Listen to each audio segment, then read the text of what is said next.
Saudi अरब के दारहुकूमत Riyadh में नौजवानों की तंजीम पाकबान की जानिब से मुनक़दा अवार्ड शो तकरीब में सोशल मीडिया इन्फ्लुएंस और सहाफ़ियों ने शिरकत की। इसके अलावा नामवर स्टेज और टीवी के मज़ाहिया अदाकार रऊफ़ लाला भी खसूसी तौर पर शरीक हुए, जिन्होंने स्टैंड अप कॉमेडी के ज़रिए शुरका के चेहरों पर मुस्कुराहटें बिखेरीं।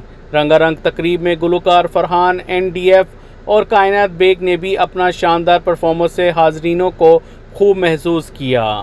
पाकबान के अहदेदारों इमरान सदीकी, याया इशफाक, सैयद काशिफ हुसैन, कासिम, हनीफ, सना, ज़का और मियां इमरान का कहना था कि आज के इलेक्ट्रॉनिक सोशल मीडिया के दौर में नौजवानों को चाहिए कि वो मुस्बत अंदाज को अपनाते हुए अपना किरदार अदा करें, और पाकबान ऐसे ही नौजवानों की हर साल हौसला अफजाई करता चला रहा है ताकि वो मज़ीद बेहतर काम करें। तकरीब के आखिर में सोशल मीडिया इन्फ्लुएंस और सर्टिफिकेट और शील्ड से भी नवाजा गया। तो आप भी जब यहाँ पाकिस्तान के आर्टिस्ट आया करें या कोई भी सिंगर हो, कॉमेडियन हो, उनकी पजीराई इसी तरह करें जैसे आज पजीराई हुई।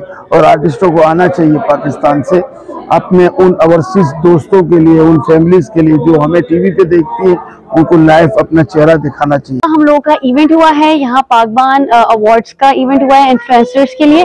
So thank you so much, बहुत अच्छा इवेंट रहा। जिन लोगों को अवार्ड्स मिलने चाहिए थे उन्हें मिले हैं, सो हमें बहुत खुशी हुई है। Thank you so much. इस तरह के इवेंट्स होते रहने चाहिए, और क्योंकि इस तरह से टिकटॉकर्स और सोशल मीडिया इन्फ्लुएंसर्स को बहुत ज्यादा सपोर्ट मिलती है, मोटिवेशन मिलती है, और हम और बेहतर काम कर सकते हैं। हम वो लोग हैं जो विदाउट किसी भी लालच के उनको प्रमोट करते हैं, उनको अप्रिशिएट करते हैं जिनको पूरे सऊदी अरब में कोई भी अप्रिशिएट नहीं कर रहा है।